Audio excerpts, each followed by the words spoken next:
جی بالکل دا وخت زه موجود یم په ګنج بازار کې یو نجي شادي حال کې. دلته د ګنج بازار یو جنرال باډي الیکشن وشو چې په هغې کې بله مقابله کابینه مخې ته راغلې ده. دا وخت زموږ سره د ګنج بازار کوم منتخب شوی صدر دی خانجي حبیب الله عرف خانجي، هغه سره خبرې کوو چې څه وایي.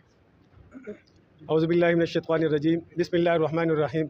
زه ټول نه مخکې د میډیا والا شکریا ادا کوم او بیا هغې پسې زه د بازار والا چې ما منې دوباره بیا اعتماد وکړو. زما الحمدلله د دې بازار دا 12م کال دی. الحمدلله هر کال 2 کاله پس نوی الیکشن کېږي، خو الحمدلله د 15 کالو کې الیکشن اوسه پورې نه شوی. بیا لږ یو ګیپ پکې یو کال ګیپ پکې رالی، بیا د بازار والا متفقه طور باندې بیا موږ باندې بیا اعتماد وکړو.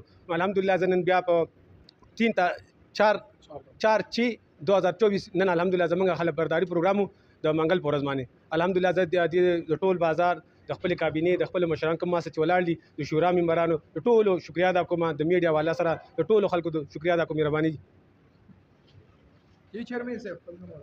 حاجی دلاور خان حفظ الله میډیکوز گنج، صدر پی سی ڈی پاکستان کیمسٹ اینڈ درگیز ایسوسیشن او چیرمین انجمن تاجران گنج بازار پندو روډ.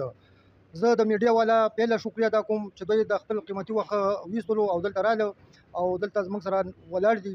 او بیا زه د بازار شکریا ادا کوم چې په موږ باندې اعتماد وکړو. بلا مقابله جنرال باډي په اکثریت باندې موږ منتخب کړو.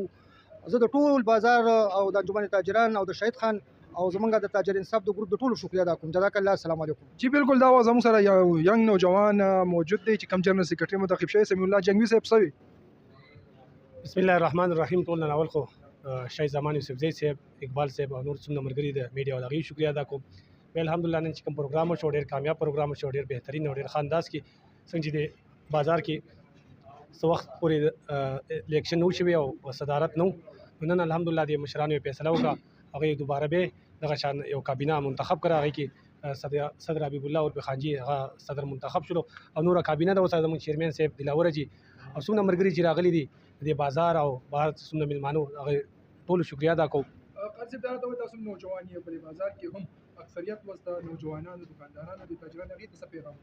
هغوی ته دغه پیغام ورکوو انشاءالله چې موږ دا مشتري چې کوم دی په بازار کوو دا د خدمت په بنیاد کوو. انشاءالله مخکې هم کړې ده، اوس به هم کوو، بیا به هم کوو.